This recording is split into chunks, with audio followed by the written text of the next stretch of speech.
Glória a Deus. Quantos estão felizes aí? Amém. Glória a Jesus. Querida, abra comigo sua Bíblia no livro de Amós, capítulo 9, verso 11, somente o verso 11.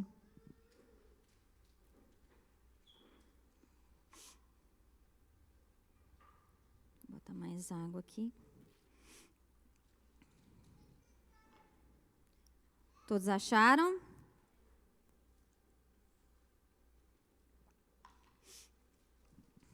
Diz assim: naquele dia levantarei o tabernáculo caído de Davi, repararei as suas brechas, e levantando das suas ruínas, restaurá-lo-ei como fora nos dias da antiguidade. Feche seus olhos mais uma vez. Pai, no nome de Jesus, ó Deus, que o Senhor continue se movendo sobre nós neste lugar, ó Deus, e dentro de nós, Senhor. Ó Deus, que os rios de águas vivas, ó Pai, que fluem do seu trono, continue fluindo e se movendo em nós e através de nós neste lugar. Senhor, a minha oração, ó Pai, é para que aquilo que o Senhor depositou dentro de mim, Senhor, para que todas essas verdades da Tua palavra, Senhor, que elas também ganhem forma na vida dos meus irmãos. Pai, no nome de Jesus, que o Senhor venha, que o Senhor faça, Senhor, que o Senhor fale, porque eu nada sou, ó Pai, somente um instrumento para que o Senhor manifeste a Tua glória. Senhor, e como eu orei durante todo esse dia, Senhor, que a glória do Senhor desça sobre nós neste lugar, que a glória do Senhor seja palpável, que nós possamos sentir, palpar a Tua presença neste lugar, ó Pai, e que o nosso coração, ele esteja faminto, ele esteja sedento pela Tua presença, por mais de Ti, Senhor, em nome de Jesus, amém, amém, glória a Deus. 2 cultos e 2 louvor, não há garganta que aguente, irmãos, mas glória a Deus, com a graça de Deus nós vamos chegar lá. Queridos, essa palavra, o Senhor, Ele começou a ministrar ela no meu coração há mais ou menos uns 2 meses atrás, aqui durante um culto pela manhã, e desde então meu coração ele vem queimando, ele vem ardendo, sabe, eu fui me aprofundando em Deus e o Espírito Santo ministrando no meu coração coisas tão profundas, e é isso que eu quero compartilhar com você nesta noite, queridos, o desejo de Deus sempre foi se relacionar com o ser humano de forma profunda, de forma íntima, intensa, sem reservas. Quando você vai para Gênesis, lá no início, você vê Deus, um Deus criador, criando todas as coisas, trazendo todas as coisas à existência pelo poder da sua palavra, e você vê Deus criando um lugar, um ambiente que foi o Éden, e então criando o homem para colocar nesse ambiente, para que ele pudesse se manifestar a ele, para que ele pudesse se relacionar com ele, ter intimidade com ele. Então, o lugar que Deus cria é para o homem, mas o homem Deus cria para si. Deus criou você para ele. Amém? Você e eu, nós somos propriedades exclusivas do Senhor. Deus cria o ambiente para manifestar a sua presença ao homem com a intenção de manter, de cultivar um relacionamento de intimidade com Ele. E eu fico imaginando a interação de Adão e Eva com Deus e de Deus com eles, queridos, da intimidade, da amizade, sem reservas, de você saber que o Todo-Poderoso, o Criador de todas as coisas, tem o chá das 6 marcado com você para te encontrar, para conversar, para se interagir com você. Irmãos, isso é maravilhoso. E esse é o projeto original de Deus, esse é o propósito original de Deus, e foi para isso que Ele nos criou. Até que, como todos nós sabemos, né, Satanás não suportou ver tudo isso, com inveja, porque eu sinto que é isso que ele sente, porque ele não tem mais direito a essa presença, ele não tem mais direito a esse relacionamento com o Senhor, e agora ele vê o Pai criando alguém à sua imagem e semelhança, para se relacionar com ele de forma tão íntima, de forma tão pessoal, e ele não suporta isso, então ele entra em cena, e aí o resto a gente já sabe, que é quando o homem peca, e ele é afastado da presença de Deus. Então, desde que essa conexão foi quebrada, um grande vazio ficou no coração humano. Eu preguei isso aqui há uns domingos atrás, quando eu falei sobre a eternidade que Deus plantou, que Deus colocou no coração humano. Então, a partir daí, o ser humano foi afastado da presença do seu Criador, do seu Senhor. E desde então, esse vazio, ele começou a existir nas nossas vidas, no nosso coração. E a partir daí, cada vez mais nós vemos o ser humano se afastando da presença do Senhor, buscando em tantos outros lugares, coisas e até pessoas preencher esse vazio que só o Senhor pode preencher. E aí nós vamos ver também do outro lado, o Senhor trabalhando, o desafio de Deus para trazer o homem de volta para si, para trazer o homem de volta para a sua presença, de volta para a sua intimidade, tentando atrair ele novamente para si. E aí então, como nós sabemos, depois do pecado, o homem foi expulso do Éden, e então nós vamos ver Deus criando formas, gerando ambientes, proporcionando ambientes para poder se manifestar novamente ao homem, para poder chamar a atenção do homem de novo para si. E aí você vai ver o Éden, que era um lugar de delícias, o tabernáculo de Moisés, que também foi criado, queridos, foi direcionado por Deus para que o homem pudesse se achegar a ele e para que ele pudesse manifestar novamente a sua glória para o homem. Cada detalhe, cada prego, cada tecido, tudo foi feito para que o homem pudesse se achegar diante da presença, da glória de Deus. Então você vai ver posteriormente o Templo de Salomão, uma das construções mais suntuosas, ricas e esplendorosas. Tudo criado, tudo ambientes gerado por Deus, para que ele pudesse manifestar a sua glória ao homem. Mas quando você vê sobre o Templo de Salomão, ele foi destruído. Por quê? Porque o homem havia se afastado da presença do Senhor. E depois ele foi construído na direção de Zorobabel. E novamente ele foi destruído. O que eu quero dizer com tudo isso, querido? Esses lugares, eles foram importantes. Sim, a mão de Deus estava neles. Sim, mas eles não marcaram o coração de Deus. Eles não marcaram o coração de Deus. O único lugar que nós vemos Deus dizer que sente saudades não é do tabernáculo de Moisés, não é do suntuoso, rico e esplendoroso Templo de Salomão. Nós vemos Deus manifestar que sente saudades, que sente desejo novamente de que essa tenda seja reconstruída. É da tenda de Davi. Deus não sente falta daquilo que Ele criou para estar com o homem, mas Deus sente falta daquilo que um homem, um adorador faminto e extravagante criou para estar com Ele. É disso que Ele sente falta. E na verdade não é da adoração por si só, porque a adoração Deus tem no céu, querido. Deus tem no céu, mas Deus sente falta, sim, de adoradores, como a Alcirlene abriu essa reunião hoje.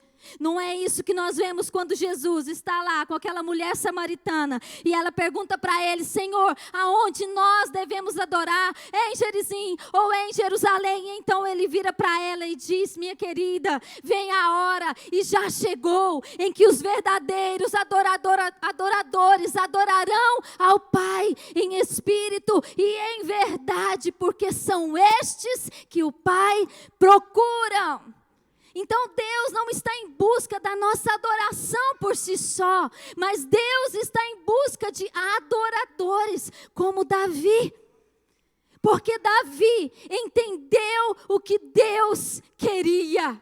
Ainda que houvesse ainda os rituais e sacrifícios, porque isso ainda era necessário, mas Davi compreendeu, queridos, a essência da verdadeira adoração. Ele entendeu o coração de Deus, ele entendeu o que Deus estava buscando, não era somente adoração por si só, mas um coração adorador. Então preste atenção comigo, não é o que você faz, não é o que você pode produzir, mas é o quanto de fome, o quão sedento, o quão faminto você é pela presença dEle. Querido, Deus não se surpreende com nada que essas minhas mãos possam produzir. Nada que eu e você possamos fazer pode atrair a presença de Deus, a atenção de Deus. Você sabe o que Deus não resiste a um coração quebrantado e contrito, não desprezará o Senhor. É isso que atrai o coração de Deus para nós. E Davi, ele compreendeu a essência da verdadeira adoração. Ele compreendia que o Senhor não estava em busca somente de sacrifícios vazios. Quando nós vamos para Salmo 51, versículo 15, Davi estava dizendo para o Senhor: pois não te comprazes em sacrifícios, do contrário eu os daria, e não te agrada de holocaustos. Sacrifícios agradáveis a Deus são um espírito quebrantado, um coração compungido e contrito não desprezarás, ó Deus. Ele entendeu a essência do coração de Deus. E é isso que a primeira coisa que eu quero trazer para nós hoje, queridos, que rituais sem essência não alegram, não atraem o coração de Deus para nós.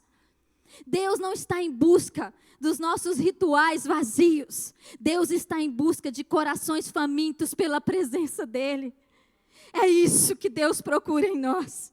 É isso que quando Deus olha para cá, quando Ele olha para a terra nesse exato momento, às 19h06, Ele não está em busca, queridos, de rituais vazios. Ele está em busca dos verdadeiros adoradores, de corações famintos, porque é isso que atrai a glória de Deus.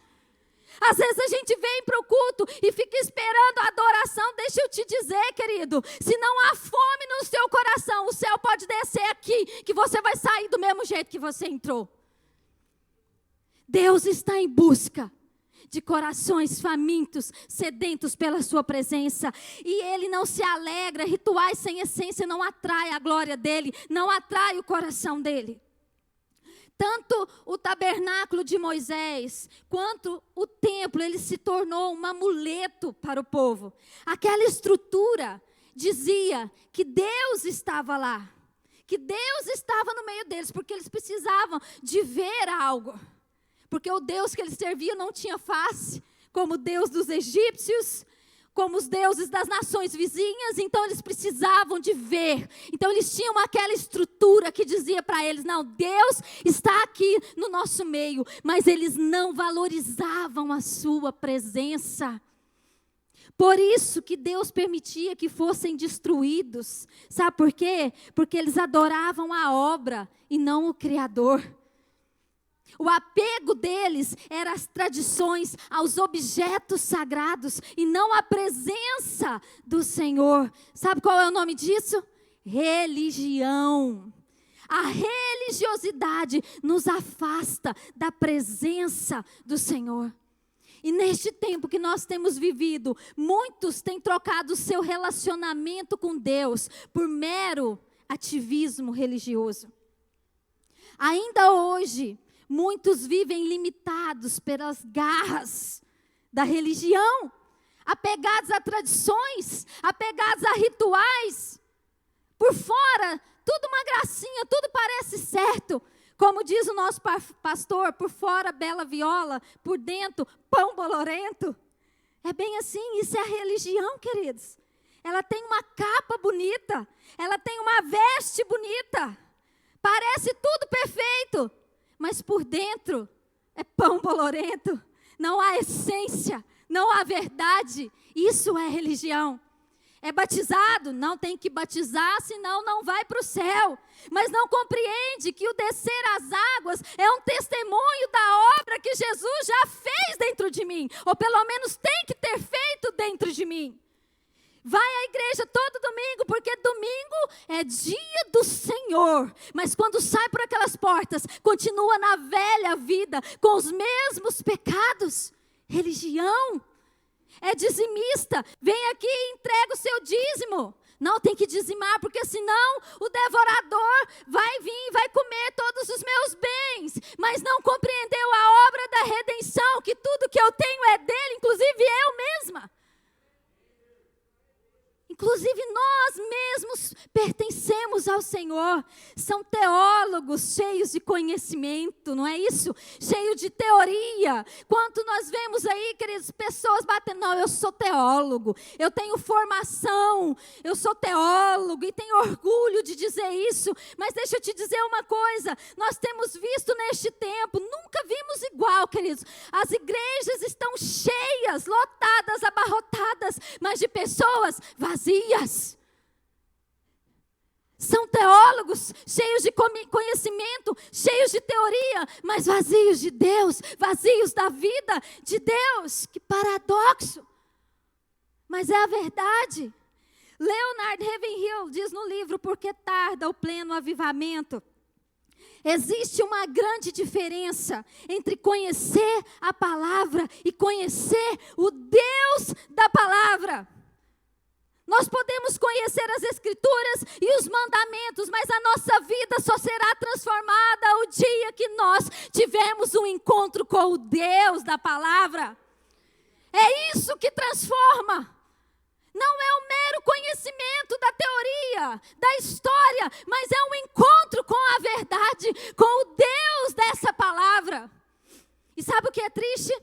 Que muitos hoje dos que estão sentados nos bancos das igrejas nunca experimentaram Deus. É triste, mas é um fato. Vivem de culto em culto.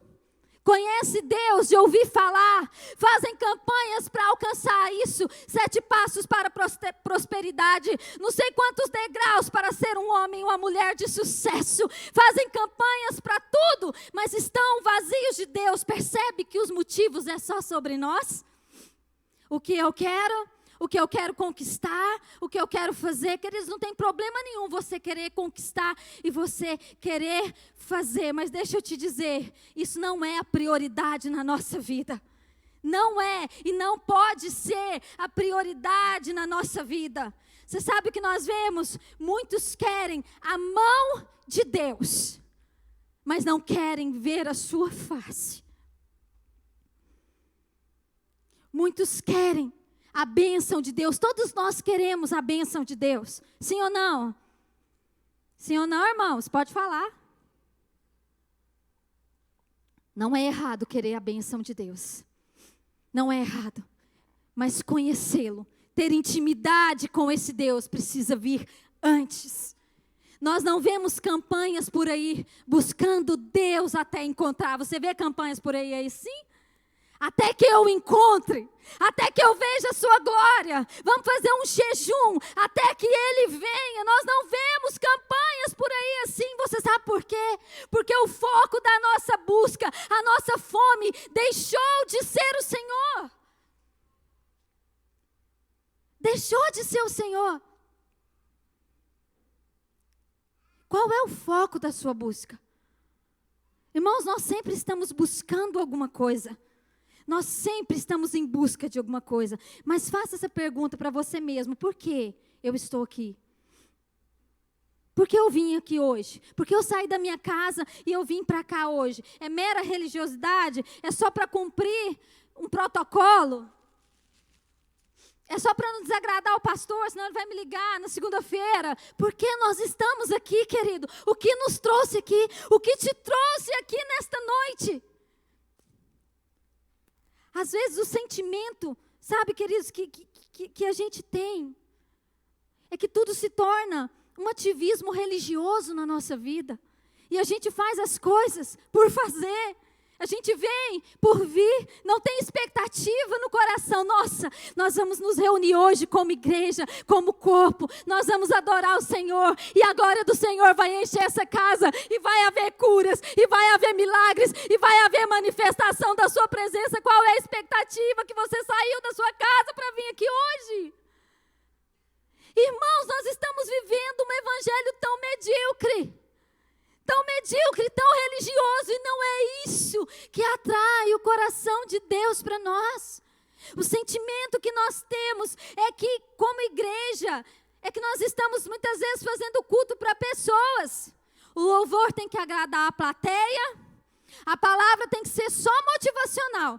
Eu brinquei hoje aqui de manhã, eu falei, Alessandra, de jeito nenhum. Tem que ser só motivacional, só motivação. Tudo tem que ser voltado para mim, porque se não me agradar, eu não volto nessa igreja, porque a concorrência é grande, né? A concorrência é alta, é grande. Então nós vivemos esse evangelho em que nós muitas vezes estamos buscando agradar pessoas e queremos ser agradados, mas não queremos e não estamos preocupados em agradar a Ele. E é essa que precisa ser a motivação do nosso coração. Mas muitas vezes, este é o culto que nós temos prestado ao Senhor, onde nós queremos tudo dEle, mas nós não oferecemos nada. Nós queremos a bênção dEle, mas nós não oferecemos nada a Ele, onde muitos desprezam a presença dEle. Querido, Deus não nos quer só nos domingos. Ele não se agrada de sacrifícios vazios. Deus quer que nós o desejemos, que nós ansiemos pela tua presença, em ver a sua face. Mas essa não tem sido a realidade da igreja deste século. E quando eu digo a igreja, eu não estou falando da comunidade Alcance. Eu estou falando desse organismo vivo que está aí, espalhado no mundo, em todas as nações. A igreja deste século, queridos, ela trocou a sua escala de valores e Deus não está no primeiro lugar. Eu quero ler um texto com você em Malaquias, capítulo 1. Deixa eu voltar aqui. A partir do verso 6.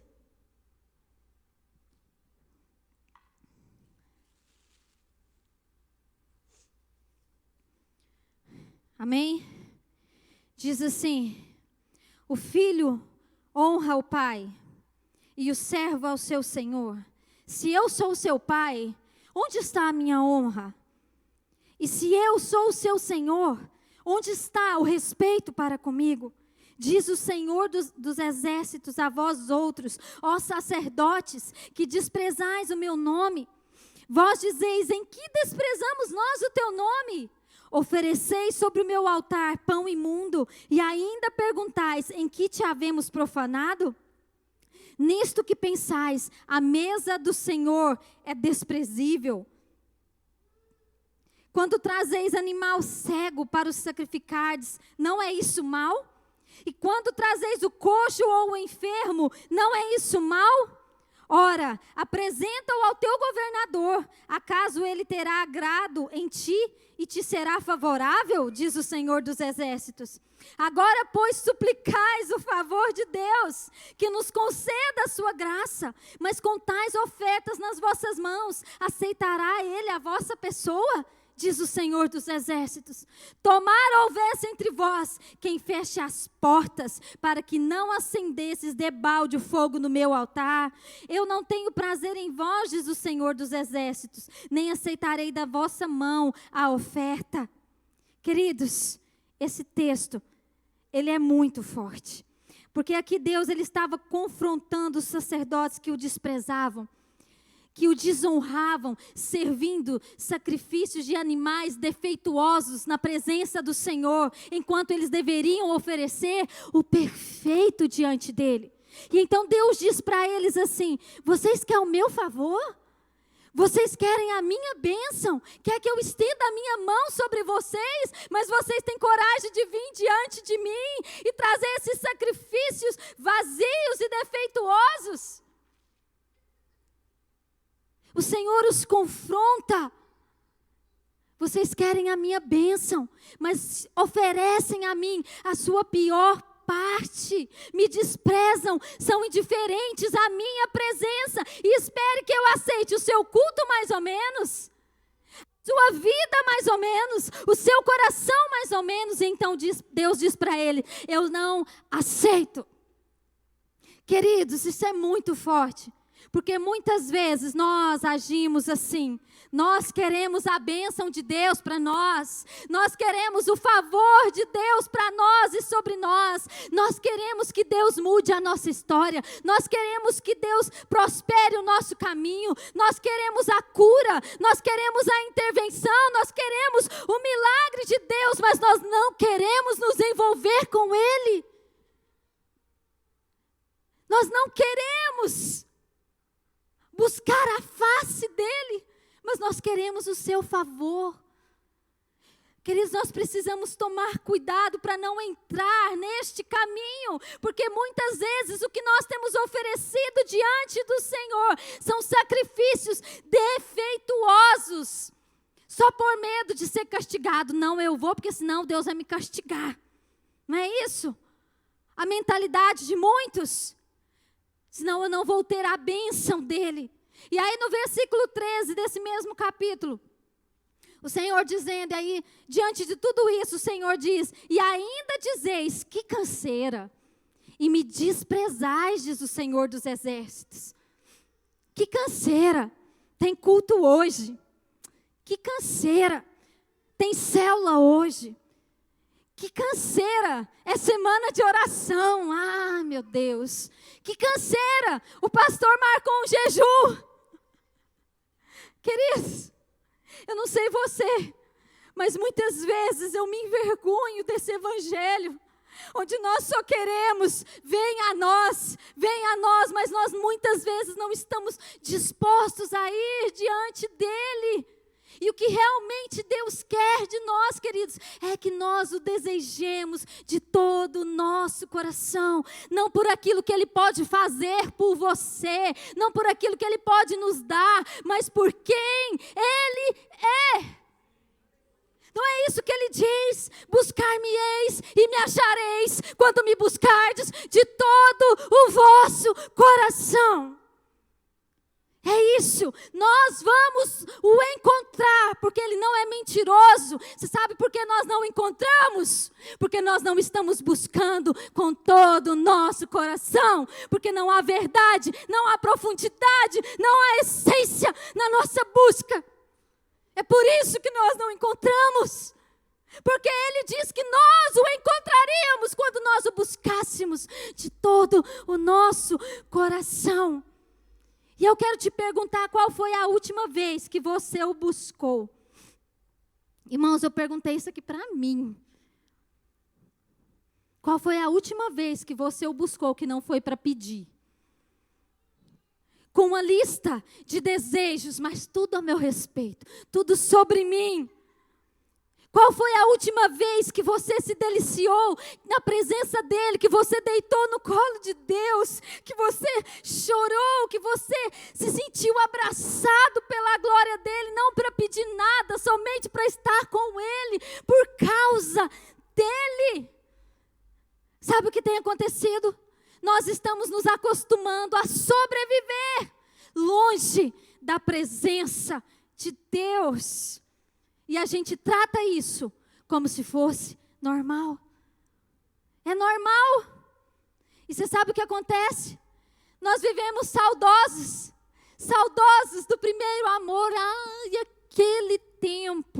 aquele tempo onde o fogo queimava no meu coração, aquele tempo onde a chama estava latente dentro de mim, aquele tempo onde eu gastava 4 horas de joelho na presença de Deus, onde eu lia a Bíblia por horas e horas e não me cansava. Ai, que saudade daquele tempo. Irmãos, o que nos impede de nos achegarmos à presença de Deus? É tempo da gente parar com esse saudosismo, porque Deus, Ele está disponível para nós. Ele está disponível para mim e para você. Só que nós tratamos esse esfriamento como algo normal na carreira cristã. Aí quando você vê alguém que está incendiado, alguém que queima a chama no coração, alguém que faz loucura por causa de Deus, por causa de Jesus, por amor ao Evangelho, a gente é um fanático. Não é ele que é um fanático, ele pode até ser um fanático por Jesus, loucos por Jesus, não é? Mas é nós muitas vezes que nos tornamos uma geladeira espiritual e nós não entendemos o fogo que está queimando no outro porque eu estou frio. Mas o desejo do coração de Deus é que esse fogo queimasse em todo o tempo e continue queimando. Não é o que ele diz lá em Levítico 6,13? O fogo arderá continuamente sobre o altar e ele não se apagará. Ele não se apagará. Esse é o desejo do coração de Deus, que o fogo dele queime, arde no altar da nossa vida. Nós somos o altar. Nós somos o altar em que a glória de Deus se manifesta e precisa se manifestar. Então o que foi que mudou? O que foi que mudou? Deus mudou? Não, Ele não mudou. Ele continua sendo o mesmo, porque nele não há mudança, nem sombra de variação. E Ele continua buscando por verdadeiros adoradores. Você sabe o que mudou? Nós deixamos de alimentar o fogo. É isso que mudou. Nós deixamos de alimentar o fogo. Nós substituímos o Senhor. Nós trocamos a glória da sua presença pela glória deste mundo. É isso que mudou. Irmão, você sabe quando Davi pecou? Sabe quando Davi pecou? Preste atenção nisso aqui. Davi pecou o dia que ele trocou a glória da tenda pela glória do palácio. O dia que ele trocou a glória da tenda de relacionamento e intimidade com Deus pela glória do conforto do seu palácio. Ele se embriagou com o fruto da sua conquista. E isso acontece quando nós deixamos de saciar a nossa fome na presença de Deus. E nós começamos a nos banquetear dos banquetes deste mundo e desta terra. É isso. É por isso que muitas vezes nós estamos nos perdendo. Muitos estão perdidos dentro das igrejas. Porque trocou a glória de Deus pelos banquetes que este mundo tem oferecido, irmãos. E não se engane, é uma linha muito tênue, muito fina. A gente vai sendo levado, o sistema vai nos levando. E quando você vê, você está longe da presença de Deus, porque o sistema deste mundo, que jaz no maligno, ele vai nos arrastando. Irmãos, nós precisamos tomar cuidado com isso. E quando Deus confronta o pecado de Davi, irmãos, o que eu gosto em Davi, e o que eu olho e vejo que é por isso que ele é chamado de um homem segundo o coração de Deus, é por causa dessa sensibilidade que ele tinha no coração. Irmãos, mesmo quando ele pecou, quando Deus o confrontou, ele fez o caminho de volta à sua presença. Diferente de Saul, que Deus falava com ele, falava, entrava no ouvido e saía no outro, por isso ele se perdeu, por isso ele foi rejeitado. Davi pecou, sim, ele pecou, mas ele fez um caminho de volta para o Senhor e para a presença do Senhor. Então isso não é desculpa para você viver longe de Deus. Eu pequei, irmãos, todos nós pecamos. Não tem nenhum melhor do que o outro aqui dentro. Todos nós somos farinha do mesmo saco. O que nos justifica é a graça dele através do sangue dele que foi derramado naquela cruz. É isso que nos justifica. Mas o maior medo de Davi não era, preste atenção, que Deus o matasse por causa do seu pecado. Não era. Às vezes a gente quando peca fica assim, né? Com medo, Deus vai me matar, Deus vai me fulminar. O maior medo de Davi não era que Deus o matasse por causa do seu pecado, mas sim que Deus o afastasse da sua presença. Quando você vai para Salmo 51:11, ele diz, quando ele pecou esse salmo, irmãos, foi quando ele estava ali buscando esse arrependimento diante do Senhor. E ele diz, não me repulses da sua presença, nem me retires o teu Espírito Santo. O maior medo que Davi tinha era de ser afastado da presença do Senhor. E às vezes nós temos medo de perder tudo. Nós temos medo de perder casa, nós temos medo de perder os nossos bens, nós temos medo de perder pessoas. Mas eu quero te perguntar, será que nós temos o mesmo medo de perder o Senhor, de perder a presença de Deus na nossa vida? Por isso que quando Deus fala sobre Davi, Ele fala como quem sente saudade. Porque Deus encontrou um homem, como eu e você, ser humano, mas que o desejava ardentemente, não por aquilo que Deus podia fazer por ele, para ele, mas por quem o Senhor era. É por isso, a essência que Davi carregava, queridos, não cabia dentro da caixinha da religião. Davi era atípico para a sua época, porque ele se comportava de uma forma totalmente diferente.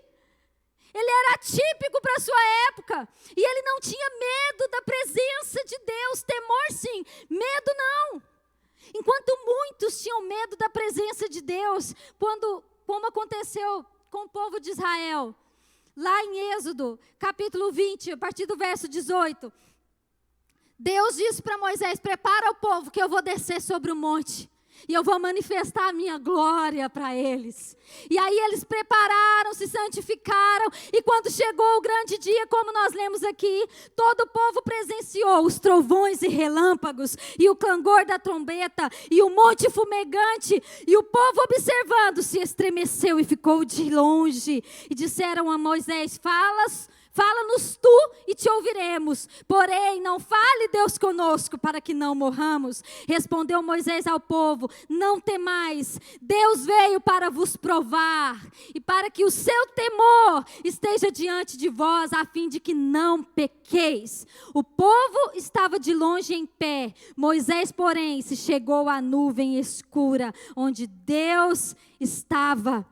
Queridos, eles ficaram apavorados com a visão da glória de Deus. Deus os convocou para manifestar a sua glória para eles também, sim ou não? Sim, mas eles não quiseram. Sabe por que eles não quiseram? Porque eles tinham medo de morrer. Então eles dizem, não fale Deus conosco, Moisés. Fala você com ele, depois você transmite o que ele tem para nós. Mas nós não queremos essa glória, nós não queremos essa presença. Vai você, entra você lá na nuvem. Foi isso que eles disseram. E sabe por que eles não queriam? Porque eles sabiam da condição dos seus corações. E a glória de Deus confronta o pecado que há dentro de nós. E é por isso que nós fugimos dela. É por isso que nós corremos da presença de Deus muitas vezes. E muitos preferem abrir mão da presença, da glória de Deus, do que abrir mão dos seus pecados. Porque era isso que aquele povo estava dizendo. Fala você, porque eles sabiam da realidade dos seus corações. E eles fugiram da glória, da presença de Deus. Porque a presença da glória de Deus, ela manifesta aquilo que está dentro de nós. Ela traz à luz aquilo que está dentro de nós. A glória de Deus revela a nossa verdadeira condição. E é por isso que nós não queremos. É por isso que nós fugimos. Quando no Isaías capítulo 6, ele vai começar dizendo, no ano da morte do rei Uzias, eu vi o Senhor assentado no alto e sublime trono. E então ele começa a descrever a visão da glória de Deus. Ele diz que os serafins estavam na presença dele, declarando, santo, santo, santo, o Senhor dos exércitos. Irmãos, e tamanha era a glória que ele viu, que ele foi envolvido, que automaticamente ele olhou para si próprio e disse, ai de mim, Senhor, Ai de mim! Por quê, irmãos? Porque quando ele viu a glória e a santidade de Deus, ele olhou para dentro de si e viu a sua impureza, a sua iniquidade. E ele disse, ai de mim, porque sou homem de impuros lábios e habito no meio de um povo de impuros lábios. E então o anjo veio, pegou uma brasa viva do altar e tocou os seus lábios. Sabe por quê? Porque ele reconheceu a sua condição. Então a glória de Deus revela a nossa condição, a glória de Deus revela quem nós somos, e Deus está lá nos chamando, vem para a nuvem, vem para cá, porque eu quero me manifestar, eu quero manifestar a minha glória para você. E muitas vezes nós estamos fugindo e correndo, porque nós não queremos abrir mão da iniquidade que está dentro de nós, e nós fugimos do Senhor, nós temos medo de morrer. Nós temos medo de morrer para o nosso eu, de morrer para a nossa carne, de morrer para os pecados. É por isso que nós fugimos dessa presença. Mas aí quando nós olhamos para Davi, ele se deliciava nessa presença, ele se deleitava nessa presença. Ele diz em Salmo 42, 2, a minha alma tem sede de Deus, do Deus vivo. Quando irei e me verei perante a tua face? Ele queria ver a face de Deus. Ele tinha fome por Deus. Irmãos, quem era Davi na fila do pão, irmãos? Ele era o improvável, estava lá. O menor de sua casa, nem a sua família o considerava, mas Deus o enxergou lá atrás das malhadas. Sabe o que Deus enxergou? Deus enxergou o coração faminto pela presença dele. E o Senhor foi lá, o Senhor o trouxe, o Senhor o projetou para o lugar que ele tinha para ele. Sabe, queridos, por quê? Porque ele era faminto por Deus. Ele era um improvável, ele não fazia parte da família real. Humanamente falando, era impossível ele se tornar rei, porque ele não tinha descendência, ele não tinha sangue azul, mas ele tinha sangue celestial. Ele tinha um coração que ansiava, que queimava pelo Deus vivo, e por isso o Senhor o trouxe, por isso o Senhor o encontrou, por causa da sua fome, do anseio que ele tinha pela presença do Senhor. Um dos primeiros atos de Davi está em 2 Samuel, capítulo 6, a partir do versículo 12. Quando Davi, então, ele assume como rei. E um dos primeiros atos de Davi como rei, queridos, foi buscar a arca da aliança, a arca da presença do Senhor, que estava nas mãos dos filisteus por anos e anos. E Saul, o rei anterior, nunca fez questão disso, nunca fez questão da presença de Deus. Mas Davi, sim, um dos seus primeiros atos: eu quero a glória de Deus na minha casa, eu quero a glória de Deus junto a mim. Então ele foi buscar a arca da aliança. E pensa num dia de felicidade, queridos, pensa num dia de alegria, porque ele estava trazendo a glória de Deus para a sua casa, para a sua família. Em 1 Crônicas, capítulo 16, verso 1, você vai ver ele dizer que eles introduziram a arca de Deus e puseram no meio da tenda que lhe armaram. Davi, presta atenção nisso aqui, e trouxeram holocaustos e ofertas pacíficas. Davi, ele busca a arca, mas ele não leva a arca de volta para Gibeão, que era onde estava o tabernáculo de Moisés. Isso você vai ver em 2 Crônicas, capítulo 1, verso 3 e 4. Davi não leva a arca de volta para Gibeão, onde estava o tabernáculo de Moisés. O que Davi faz, irmãos? Irmãos, isso aqui é pérola demais. Davi, ele constrói uma tenda em Jerusalém, e ele leva a arca da presença e coloca lá. Então vamos pensar aqui, o tabernáculo de Moisés, queridos, ele foi instituído por Deus, para o homem se achegar a ele. E ele era dividido em 3 partes, o átrio, o santo lugar e o santo dos santos. O povo só podia se chegar até o átrio. No santo lugar, os sacerdotes. E no santo dos santos, somente o sumo sacerdote, uma vez por ano, podia entrar lá, que era onde ficava a arca da aliança. E o sinal que o sumo sacerdote tinha sido aceito era se ele saísse de lá vivo. Esse era o sinal. Então, na sua roupa tinha sinos pendurados e uma cordinha amarrada, porque caso o sininho parasse de badalar, era sinal que deu ruim. e aí tinha que puxar ele de volta para fora. Era assim que funcionava o tabernáculo de Moisés. Mas quando Davi resgata a arca, a presença de Deus, ele não leva ela de volta para Gibeão, onde estava o tabernáculo de Moisés, mas ele leva ela para Jerusalém. E ele arma uma tenda simples, uma tenda de lona, e ele coloca a arca da presença de Deus lá. E pela primeira vez, você vai ver dizer, como diz lá em 1 Crônicas 16, a partir do verso 1 em diante, eu não vou ler, que Davi, ele instituiu a adoração, o louvor com músicas, instrumentos musicais, na presença de Deus, 24 horas de adoração ininterruptas na presença do Senhor. Agora, queridos, Davi não era sacerdote, muito menos sumo sacerdote. Isso quebra todo o protocolo, porque ninguém jamais havia feito o que Davi fez. Eu acho que nem ele tinha noção do que ele estava fazendo ali, querido. Com essa atitude de Davi, presta atenção. O tabernáculo de Moisés estava em Gibeão. A arca da aliança estava em Jerusalém, a presença de Deus. Então ele estava com essa atitude, ele estava separando de um lado as formalidades da lei, do Santo dos Santos, da tenda da presença. Irmão, só os famintos vão entender o que eu estou dizendo aqui. Davi, ele estava profetizando o dia em que todos teriam livre acesso a essa presença, onde não haveria mais um sumo sacerdote que assistiria diante do Senhor, mas onde todos teriam livre acesso para se achegar, aonde não haveria véu de separação, aonde a adoração seria constante, 24 horas por dia, porque, queridos, não seria somente um sacrifício vazio, mas seria um sacrifício vivo, que sou eu e é você, na presença dEle, assistindo diante dEle, dia e noite, como faz os anjos do céu. Era isso que Davi estava profetizando. De um lado, a lei e os seus rituais. Do outro, a graça, o favor imerecido de Deus, o livre acesso à presença de Deus.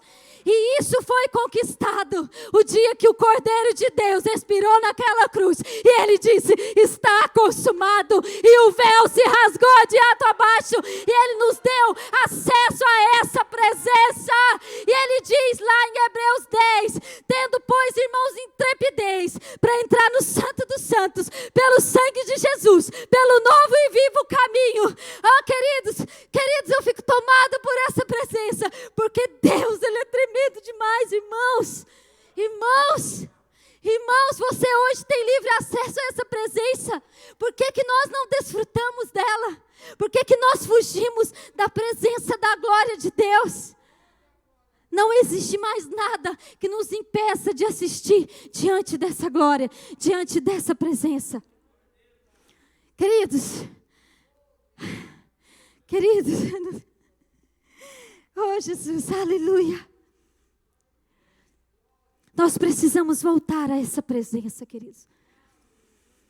A desfrutar daquilo que foi conquistado para nós naquela cruz. Nós precisamos ser esse altar que queima, que anseia por Ele, por quem Ele é, pela sua glória, pela sua presença, pela sua santidade.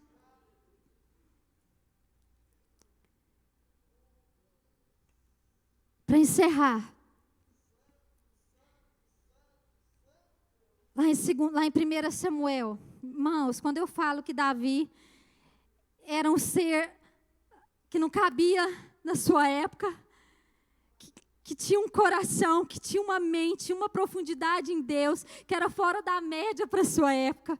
Quando você vai para 1 Samuel, não precisa abrir, no capítulo 21, verso 6. Irmãos, isso aqui é tão forte. Isso aconteceu antes de Davi instituir a tenda de adoração, antes dele ser rei. Na verdade, ele estava fugindo de Saul. Ele estava sendo perseguido por Saul por causa daquilo que ele carregava. Querido, deixa eu te dizer uma coisa. Jesus, ele foi perseguido por causa daquilo que ele carregava. E ele carregava o reino de Deus. Davi foi perseguido por causa daquilo que ele carregava. Nós também seremos perseguidos por causa daquilo que nós carregamos. Sabe sabe o que você carrega? A glória de Deus. Nós somos morada, nós somos transportes dessa glória aqui na terra. E nesse momento aqui, que Davi estava fugindo, sendo perseguido, ele tinha perdido tudo. Ele tinha deixado esposa para trás, casa, família, tudo, sua posição, quem ele era. Mas ele sabia que existia um lugar onde ele jamais seria rejeitado. E você sabe o que ele fez nesse momento difícil que ele estava vivendo? Ele foi para Nob, que era uma cidade sacerdotal. E ele chegou lá diante do sacerdote, com todo aquele povo que acompanhava ele. E ele estava faminto. Sabe o que ele fez? Ele falou, olha, tem algum alimento para você me dar? Queridos, esse aqui é muito forte. E então o sacerdote deu para Davi o pão da proposição. Está lá em 1 Samuel 21, 6. O pão da proposição, que é conhecido como o pão da presença. Davi comeu o pão da presença, que não era qualquer pão, que eles não era qualquer um que podia comer deste pão. Mas ele comeu o pão da presença. Isso aqui nos diz que na presença existe fortalecimento para a jornada. Agora, por que Davi comeu esse pão, que é o pão da presença, um pão especial, que era um pão para aqueles que se gastam na presença de Deus? Porque ele era um adorador faminto, extravagante por Deus. Ele não era um sacerdote, mas ele era um adorador, ele era um caçador de Deus, ele buscava Deus em toda profundidade, e ele foi ousado a comer o pão da presença. E o que nós vemos aqui, o que nós aprendemos aqui, é que existe um pão que é só para aqueles que se gastam na presença de Deus. É o pão da presença, é um pão especial. Talvez você olhe para fulano e diz assim, eu queria ter a unção que ele tem. Eu queria ter o conhecimento que ele tem. Eu queria ter os dons que ele tem, a intimidade que ele tem. Como se Deus favorecesse uns mais do que os outros. Você sabe quem são os favorecidos? Aqueles que assistem diante dele dia e noite. Esses têm livre acesso ao pão da presença de Deus. E ele não só comeu o pão da presença, mas ele deu para aqueles que estavam com ele. Queridos, e quem se alimenta do pão da presença tem alimento para oferecer. Quem se alimenta do pão da presença nunca está vazio, tem algo a oferecer. Essa era a ousadia de Davi. O pessoal do louvor pode subir. Agora, tudo isso aponta para quem, querido? Tudo isso aponta para quem? Em Hebreus 7,3 vai dizer, na tenda da presença existe um sumo sacerdote eterno, que não teve início e nem fim de existência, feito à semelhança do Filho de Deus, permanece sacerdote perpetuamente, e ele tem alimento para os famintos, a saber, o pão vivo que desceu do céu, Jesus Cristo, porque ele mesmo testifica de si próprio, eu sou o pão vivo que desceu do céu, e quem de mim se alimenta por mim viverá. Esse é o pão da presença que está disponível para mim e para você nessa noite. Se coloca de pé aí onde você está. Esse é o pão. Queridos, tem um banquete preparado para nós aqui hoje. Um banquete preparado para nós nos deliciarmos diante do Senhor. E Deus, Ele está à procura de verdadeiros adoradores, famintos e desesperados por sua presença. Queridos, eu não sei você, mas eu estou cansada desse evangelho medíocre que nós temos visto por aí. Eu estou cansada dessa graça barata que nós temos visto por aí. Queridos, Deus está à procura de adoradores desesperados pela glória da presença dEle. O que tem nos afastado dessa presença? O que tem te afastado dessa presença? Talvez você, por algum motivo na sua jornada, se afastou da presença dEle. Mas eu quero te dizer que hoje é noite de nós fazermos um caminho de volta lá para a tenda da presença. Porque é lá que Deus nos quer. Queridos, tudo que nós precisamos está lá, na presença dEle. Tudo que você precisa, tudo que você tem buscado, talvez você tenha buscado em outras fontes, de outras formas, mas tudo que nós precisamos, nós só vamos encontrar na presença dEle. E Ele está disponível para mim e para você nessa noite. O que te afastou? Ou o que tem nos afastado deste lugar? Onde a chama arde no nosso coração, onde a fome para estar com Ele, para gastar horas na presença dEle. Queridos, nós precisamos viver isso. Esse é o verdadeiro evangelho. Não é o que nós fazemos, não é o que nós produzimos, mas é a presença dEle que vai nos munir para continuar. É lá. É lá. E eu quero te convidar a abrir o seu coração, a rasgar o seu coração na presença dEle nessa hora. Talvez o fogo deixou de queimar há muito tempo aí, mas essa chama hoje, em nome de Jesus, ela vai ser acesa. Em nome de Jesus. Não deixe sair desse lugar, querido. Da mesma maneira que nós entramos, nós precisamos da glória, da presença de Deus queimando dentro de nós, porque senão não tem sentido nós estarmos aqui. Não tem sentido você ter saído da sua casa e vindo até aqui. O que te move? O que tem te movido? Qual é o tamanho da sua fome? Mas se você o quer, mas se você o deseja, mas se você quer que essa chama arda dentro do seu peito novamente, clame por Ele agora e diz: Deus, vem, vem. Vem, quebra tudo aqui dentro. Quebra tudo, Senhor. Põe tudo no lugar, Senhor.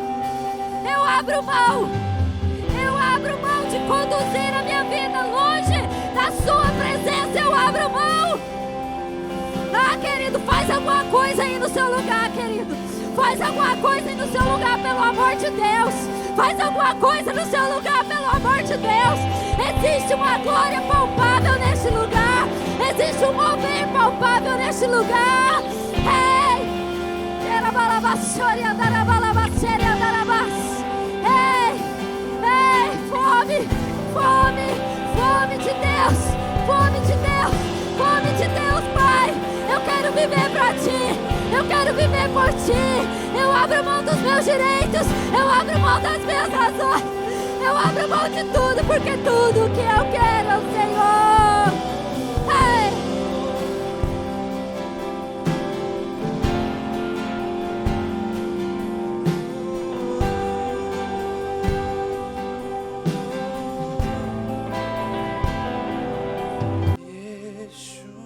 Yeshua.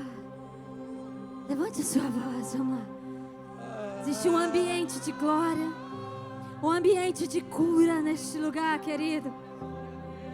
E eu quero orar agora por cura da alma, almas feridas.